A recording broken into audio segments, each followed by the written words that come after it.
When I was working at Syracuse University with the campus ministry, I began to make trips into Eastern Europe in 1989, really before the fall of communism.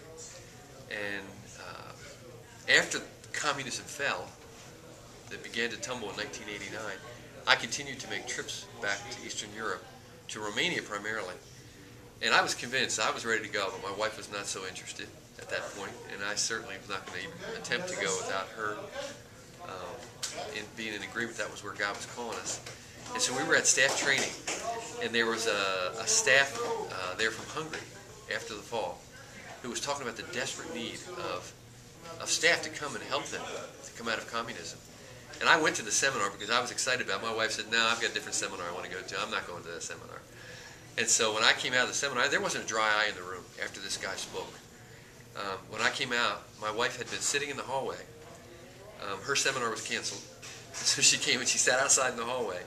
And she had tears in her eyes. And she said, I'm in. And the next morning we interviewed with Larry Thompson, who was the head of Eastern Europe, and said we're ready to go. And he said, well, we're pretty set in Romania. How about Bulgaria or Albania? And God led us to Bulgaria. We went over there with a team with my sister and her husband Scott, Lisa Gill, and a few other staff, and began the adventure there. After we became language proficient, I started working with the Jesus Film Project, and Scott started working with the campus ministry. And things developed, and I was able to train a bunch of Bulgarians to show the Jesus film all around the country and oversee that process. And by the year 2000 came around, we were on our last major city, which was Sofia. And we had a major campaign in Sofia. We were able to show the film to thousands of people. We saw thousands of people respond to the gospel. At that point, I turned it over to a Bulgarian. But my heart was so there. I mean, more than half of my heart was still in Bulgaria. So I decided to branch out and try to begin a new aspect of the ministry there. And I'd always had interest in Athletes in Action, always worked with Athletes in Action in the state wherever I was, working with the campus ministry.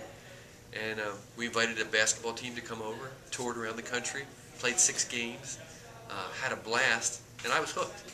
So I knew that when I went back to the States in 2001, I wanted to find a ministry that would help me to facilitate my continuing involvement with Bulgaria and with helping to develop people that were Great Commission minded, and Athletes in Action was all in. And so I began that adventure in 2001, and it's still going.